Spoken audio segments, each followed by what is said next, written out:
இயேசு கிறிஸ்துவின் இன்ப இனிய நாமத்தில் வாழ்த்துகிறோம். இன்றைய வேத வசனம். அப்பொழுது அவர் தம்முடைய சீஷர்களை நோக்கி பார்த்து, தரித்திரராகிய நீங்கள் பாக்கியவான்கள், தேவனுடைய ராஜ்யம் உங்களுடையது. லூக்கா 6ஆம் அதிகாரம் 20ஆம் வசனம். Today's Bible verse. Then he lifted up his eyes toward his disciples and said, Blessed are you poor, for yours is the kingdom of God. Luke chapter 6 verse 20. ஏழைகளும் தரித்திரரும் நம் மத்தியில் இராமல் இருப்பதில்லை என்று வேதம் கூறுகிறது. அவர்களிடம் பட்சமாகவும் உதவிக்கரம் நீட்டும் விதமாகவும் நடந்து கொள்ள வேண்டியது நமது கடமை. இந்த சிறியரில் ஒருவனுக்கு எதை செய்தீர்களோ அதை எனக்கே செய்தீர்கள் என்ற நியாய தீர்ப்பு நாளில் தேவன் நம்மிடம் கூறுவார்.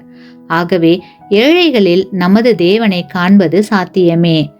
கிறிஸ்துவுக்குள் அன்பான சகோதர சகோதரிகளே, நமக்கு அருகில் இருக்கும் ஓர் ஏழைக்கு உதவுவதன் மூலம் நமது இரட்சகருக்கு உதவ பெரிய வாய்ப்பை தேவன் நமக்கு கொடுத்திருக்கிறார். ஆகையால் நமக்கு அருகில் இருக்கும் தேவை உள்ளவர்களை கண்டறிந்து அவர்களுக்கு உதவி செய்து தேவ ஆசீர்வாதத்தை பெற்றுக்கொள்வோமாக. ஆமேன்.